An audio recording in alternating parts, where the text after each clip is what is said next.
আর আমরা বাংলায় যখন চাকরি দিই আপনারা কোর্টকে দিয়ে চাকরিগুলো খেয়ে নেন। তার কারণ ওরা তো আমাদের আন্ডারে নয়, আপনাদের আন্ডারে। আপনারা চাকরিগুলো না খেয়ে নিয়ে যদি বলতেন, আমি রায়দান সম্পর্কে বলছি, বিচারকের নাম আমি বলছি না, আমার প্রয়োজন পড়ে না, সবাই দেখেছেন। যদি বলতেন হ্যাঁ এখানে অসুবিধা আছে, এটা তোমার ভুল হয়েছে, তুমি সংশোধন করো, আমরা করে দিতাম। ভুল তো যে কোনো কেউ করে ফেলতে পারে, সবটা কি আমি করি? আমি করি না। এডুকেশন ডিপার্টমেন্ট আলাদা ডিপার্টমেন্ট আছে, এসএসসি আলাদা আছে, প্রাইমারি এড বোর্ড আলাদা আছে, মাধ্যমিক বোর্ড আলাদা আছে, কলেজ কমিশন আলাদা আছে। এগুলো তারা দেখেন। যদি আপনারা বলতেন সেটাও না হয় আমরা চেষ্টা করে দেখতাম। দর্শক, গতকাল হাইকোর্টের রায় বের হওয়ার পরে মুখ্যমন্ত্রী যেভাবে বিচার ব্যবস্থাকে আক্রমণ করেছেন, যেভাবে বিচার ব্যবস্থাকে বিজেপি পার্টি অফিসের সাথে তুলনা করেছেন, তারপরে মুখ্যমন্ত্রীর বিরুদ্ধে মানুষের মনে যেভাবে বিক্ষোভ তৈরি হয়েছে, সমাজের বেশিরভাগ অংশ থেকেই, সমাজের একটা মেজরিটি পোরশন থেকে যেভাবে মুখ্যমন্ত্রীর বিরুদ্ধে নিন্দার ঝড় উঠেছে, সেই রকম অবস্থা তৃণমূলের অবস্থা, এবং মুখ্যমন্ত্রী বুঝতে পারছেন যে অবস্থা খুব একটা ভালো নয়। সেই ভেবেই কি মুখ্যমন্ত্রী তাহলে এই চাকরি যে গেল 26,000, সেখান থেকে দায় ঝেড়ে নিতে চাচ্ছেন নিজের?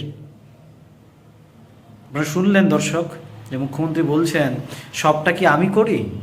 এসএসসি আছে, স্কুল ডিপার্টমেন্ট আছে আলাদা, মাধ্যমিকের বোর্ড আছে, মাদ্রাসা বোর্ড আছে, কলেজ সার্ভিস কমিশন আছে, প্রাইমারি বোর্ড আছে, এরা দেখে। সাথে সাথে বলছেন যে ভুল তো করি, ভুল হলে আপনারা বলতে পারতেন, আমরা শুধরে নিতাম। বললেন শুধরে নিতাম, আবার সাথে সাথে কিছুক্ষণ পরে বলছে আমরা চেষ্টা করতাম শুধরানোর। মানে ভাবখানা এমন করছেন যে আদালত বুঝি সময়ই দেয়নি, আদালত আসলো, আজকে রায়, মানে আজকেই শুনানি হলো আর আজকেই রায়টা দিয়ে দিল। এরকম তো হয়নি, দীর্ঘদিন ধরে শোনা হচ্ছে, এবং এটা নিয়ে তো এর আগে সুপ্রিম কোর্টে পর্যন্ত যাওয়া হয়েছে। সুতরাং এই কেসটা নিয়ে, মামলাটা নিয়ে অনেক দীর্ঘদিনের কাহিনী। তো সেই জায়গা থেকে সরকার তো ইচ্ছা করলে পারতো কারা টেম্পটেড ক্যান্ডিডেট আর কারা নন টেম্পটেড ক্যান্ডিডেট তাদেরকে বাছাই করতে। মুখ্যমন্ত্রী এখন মরা কান্নায় ভাসছেন, যে যারা যোগ্যরা তাদের জন্য, যোগ্যদের জন্য মুখ্যমন্ত্রী কান্না করছেন না। মানে মানুষের যেটা মনে হচ্ছে যে উনি যোগ্যদের জন্য কান্না করছেন না, উনি কান্না করছেন অযোগ্যদের রাখার জন্যই। কারণ যোগ্যদের জন্য উনি যদি কান্নাই করতেন, কারণ উনি জানতেন ভালো মতোই যে আদালত পুরো প্যানেলই বাদ দিবেন যদি যোগ্য আর অযোগ্য ভাগাভাগি না করা যায়। সরকার সেটা, বা এসএসসি সেটা ভাগই করে দিচ্ছে না, এসএসসি সেটা ডিভাইডই করছে না যে কারা টেম্পটেড ক্যান্ডিডেট আর কারা নন টেম্পটেড ক্যান্ডিডেট। সরকার কিন্তু জানে, সরকারের কাছে তো সেই নথিটা থাকবে, কারা সাদা খাতা জমা দিয়েছিল আর কারা লিগালি পরীক্ষায় পাশ করে ইন্টারভিউ দিয়ে প্যানেলে নাম যাদের ছিল তাদের, আর যারা নন প্যানেলে লিস্ট হয়ে পড়ে সুপার নিউমেরারি পোস্টে ঢুকলো। এই সরকারের কাছে তো সবই নথি আছে, অসম্ভব নথি থাকবে না, এটা অসম্ভব। তাহলে সরকার সবই জানে কারা লিগাল আর কারা ইললিগাল, কারা বেআইনি আর কারা আইনি, কারা মেধার ভিত্তিতে পেয়েছে চাকরি। কিন্তু সেটা থাকা সত্ত্বেও মুখ্যমন্ত্রী এখন দেখা যাচ্ছে যোগ্যদের জন্য মরা কান্না করছেন। তার যোগ্যদের জন্য যদি মরা কান্নাই করতেন, অনেক আগেই তো আদালতকে জানাতে পারতেন, রাজ্য সরকার জানাতে পারতো, এসএসসি জানাতে পারতো যে এই 5 কি 6 হাজার অযোগ্য, এরা বেআইনি হয়ে চাকরি পেয়েছে, আর এই 19,000 কি 18,000 যোগ্য। তাহলেই তো খেল খতম, তাহলে তো কোনো সমস্যাই থাকার কথা ছিল না।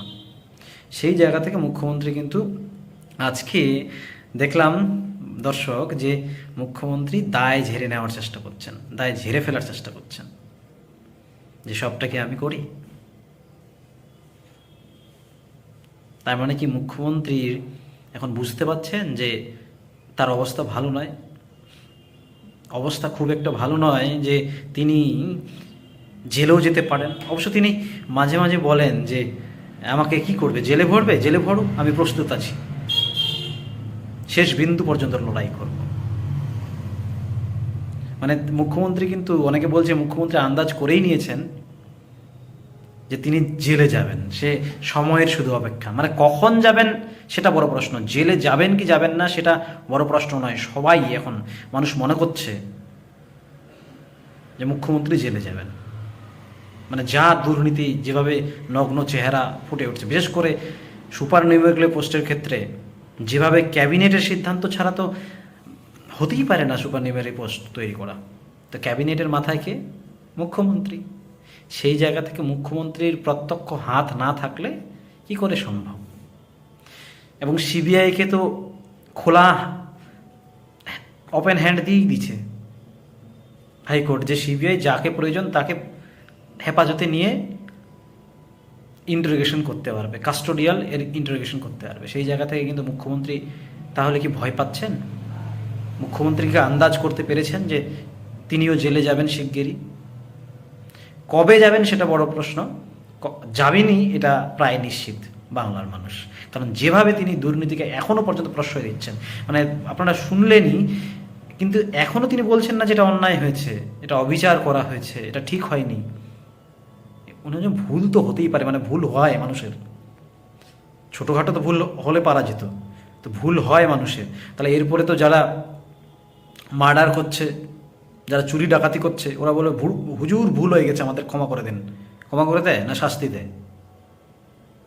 তাহলে আপনি সরকারে, আপনার সরকার আছে, ওনার সরকার আছে, সরকার থাকার পরেও দর্শক যদি এই এত বড় লাখ লাখ চাকরি প্রার্থী, প্রায় 30 লক্ষ চাকরি প্রার্থী এই পরীক্ষাটা দিয়েছিল 2016 সালে, তারা 30 লাখ পরিবারের সাথে খেলা হবে করেন, সত্যি সত্যি 30 লাখ পরিবারের সাথে খেলে দিলেন।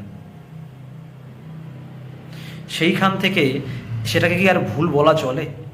একটা জেনারেশনের পর জেনারেশনকে নষ্ট করে দিলেন, শিক্ষা ব্যবস্থাটাকে মস্করা করে ফেললেন। এখন পাড়ায় পাড়ায় যে কেউ যদি শিক্ষক হয়, মানে এখন এমন অবস্থা হয়ে গেছে, শিক্ষক হলে কেউ ডাউট করে টাকা দিয়ে চাকরি পাসনি তো চাকরিটা চলে যাবে না তো, আত্মীয়দের মধ্যে বলে। এবং যারা নতুন পরবর্তীতে শিক্ষকের চাকরি পেয়েছেন, প্রাইমারি হোক বা হাই স্কুলের হোক, ব্যাংকে পর্যন্ত এখন লোন দিতে চাইবে না, লোন দিতেও চায় না প্রাইমারি চাকরি, যারা নতুন 2017 রিক্রুটমেন্টের পরে, যারা 2022-21 যাদের চাকরি হয়েছে, ব্যাংক লোন পর্যন্ত দিতে চায় না, ভয় পাচ্ছে ব্যাংক। ভাবতে পারেন কিরকম এক শ্রেণীর সরকারের ভুলের জন্য মানুষকে সমাজে কিভাবে ভোগান্তি, মানুষ কিভাবে সমাজে ভুগছে। মানে যোগ্য অযোগ্যকে এমন জগাখিচুড়ি করে রাখলেন সরকার, যে এখন যোগ্যদেরও, অযোগ্যরা তো দোষী, সেই জায়গা থেকে যোগ্যরা যারা, তাদেরকে অযোগ্যদের মতোই ট্রিট করা হচ্ছে, তাদেরও মান সম্মান যাচ্ছে।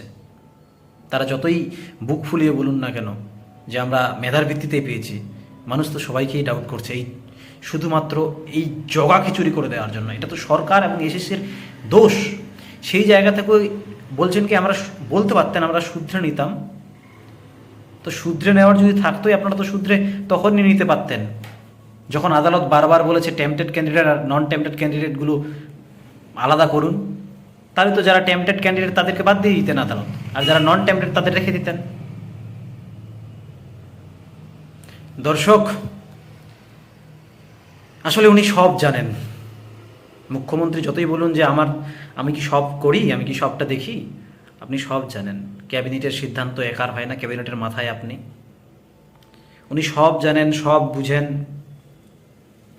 আসলে তদন্ত তো চালিয়ে যাবে সিবিআই, এখনও তো তদন্ত শেষ হয়নি। আমরাও আসলে চোখ থাকবে, আমাদের নজর থাকবে সিবিআই কবে অ্যারেস্ট করে মুখ্যমন্ত্রী মমতা বন্দ্যোপাধ্যায়কে। সময়ের অপেক্ষা। দর্শক,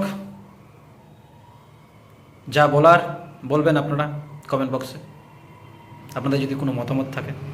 আর নজর রাখবেন সঙ্গে অরবিন্দ ইউটিউব চ্যানেলে।